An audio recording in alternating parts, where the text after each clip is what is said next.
Hello friends, I Shalini welcome you all to Learners Academy. आज की video में हम सीखने जा रहे हैं कैसे आप एक करंट वर्कबुक के डेटा को आप इंपोर्ट कर सकते हैं using power query. Power query की हेल्प से आप करंट वर्कबुक के डेटा को इंपोर्ट करके जो आप चेंजेस उस डेटा में करना चाहते हैं वो आप इजीली कर सकते हैं। और आगे हमें देखेंगे कि इस डेटा को इंपोर्ट करने की ज़रूरत हमें क्यों पड़ी, किन कंडीशंस में हम डेटा को इंपोर्ट करते हैं। तो आप एंड तक मेरे साथ इस वीडियो ट्यूटोरियल में बने रहिए, क्योंकि स्टेप बाय स्टेप मैं आपको बताने जा रही हूँ कैसे आप करंट वर्कबुक के डेटा को एक्सेल में इंपोर्ट कर सकते हैं। अगर आप मेरे चैनल पर नए हैं, चैनल को सब्सक्राइब कर लीजिए और बेल आइकन को प्रेस करना मत भूलिए, ताकि आगे आने वाले यूज़फुल वीडियोज़ के नोटिफिकेशन आप मिस ना कर सकें। तो चलिए इस ट्यूटोरियल को स्टार्ट करते हैं।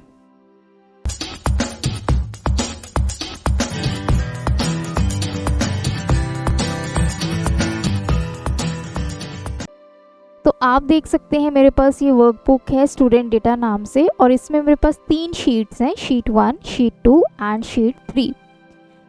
इन तीनों में जो डेटा है वो हमारा सेम है, लेकिन जो डेटा की फॉर्मेट है वो डिफरेंट है। अगर मैं बात करूं शीट 1 की, तो आप देख सकते हैं ये मेरा नॉर्मल डेटा है, जैसे आप एक्सेल में डेटा रखते हैं। वहीं शीट 2 में जो मैंने डेटा स्टोर किया है वो in the form of table है। तो ये एक टेबल है।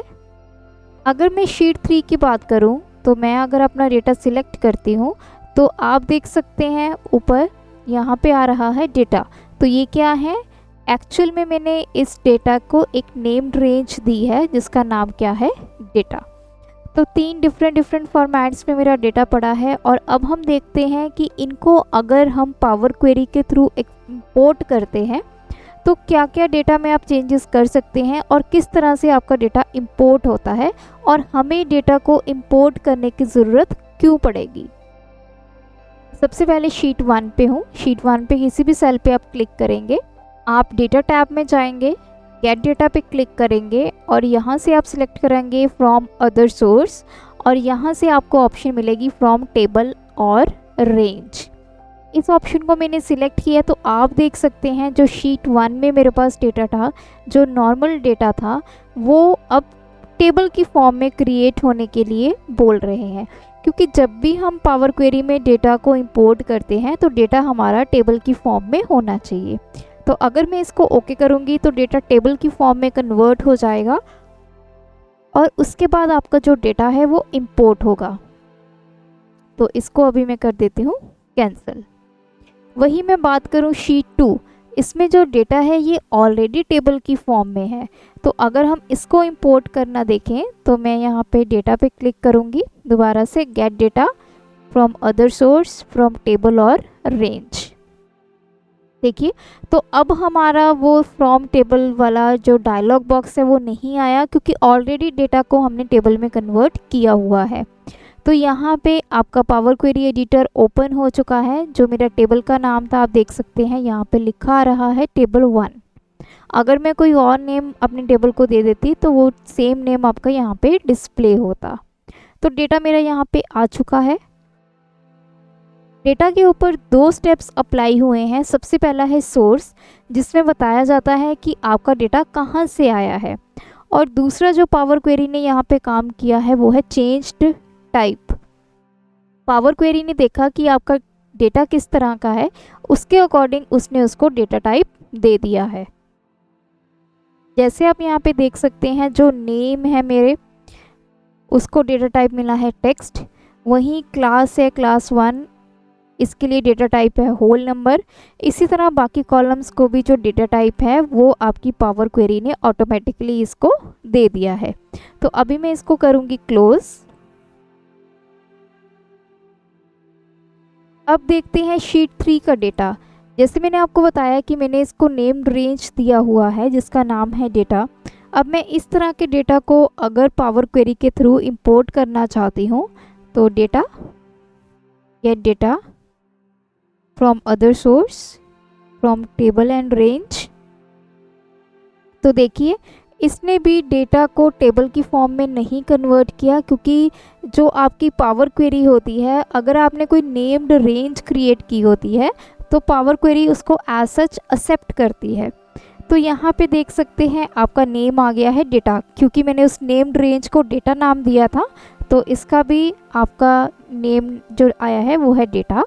और 3 स्टेप्स यहाँ पे आए हैं, जबकि प्रीवियस शीट के लिए हमारे पास सिर्फ 2 स्टेप्स आए थे।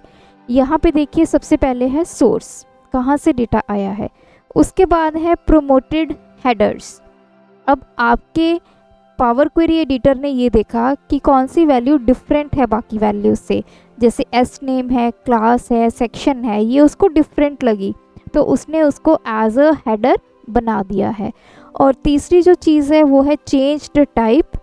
आपके जो हेडर्स बन चुके हैं इसके अकॉर्डिंग जो डेटा पड़ा हुआ है कॉलम्स में, उसके अकॉर्डिंग आपकी जो डेटा टाइप है वो आपकी पावर क्वेरी ने उसको देखा और उसके अकॉर्डिंग उसकी जो डेटा टाइप है वो सेट कर दी। अब जैसे क्लास फर्स्ट है तो इसके लिए जो डेटा टाइप यहाँ पे आप देख सकते हैं, यहाँ पे डेटा टाइप आ रही है एनी।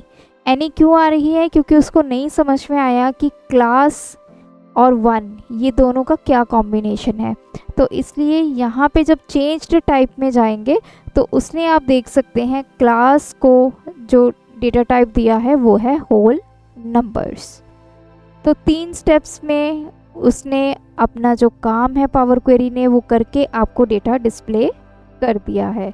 तो अगर आप इस डेटा में कोई चेंजेस करना चाहते हैं तो आप चेंजेस करके इसको क्लोज एंड लोड ऑप्शन की जाकर क्लोज एंड लोड पे क्लिक करेंगे और आपका जो डेटा है वो एक्सेल की शीट में आ जाएगा। तो देखिए यहाँ पे शीट का नाम आ गया है डेटा, और यहाँ पे जो डेटा है वो टेबुलर फॉर्म में आ गया है। तो अब आप सोच रहे होंगे कि यहाँ पे पावर क्वेरी में डेटा इंपोर्ट करने का हमें क्या फ़ायदा हुआ। हमारे पास ऑलरेडी डेटा एक्सेल में पड़ा हुआ है, तो हम यहाँ पे भी डेटा में चेंजेस कर सकते हैं, लेकिन हमने पावर क्वेरी में ही ये चीज़ें क्यों की। तो यहाँ पे आपको मैं बता देना चाहती हूँ, जैसे कई बार कंडीशंस होती हैं, हमें डिफरेंट डेटा टेबल्स को मर्ज करना होता है या कंबाइन करना होता है, तो उस टाइम पे जो पावर क्वेरी है वो बहुत ही अच्छा रोल प्ले करती है। ये आगे आने वाली वीडियोस में मैं आपको बताऊंगी। अगर आपने टेबल्स को मर्ज करना है तो वो आप कैसे करेंगे, डिफरेंट टेबल्स को कंबाइन करना है तो वो आप कैसे करेंगे, तो उस केस में हमें इन सब स्टेप्स की रिक्वायरमेंट होगी जो आज मैंने आपको करके दिखाए हैं।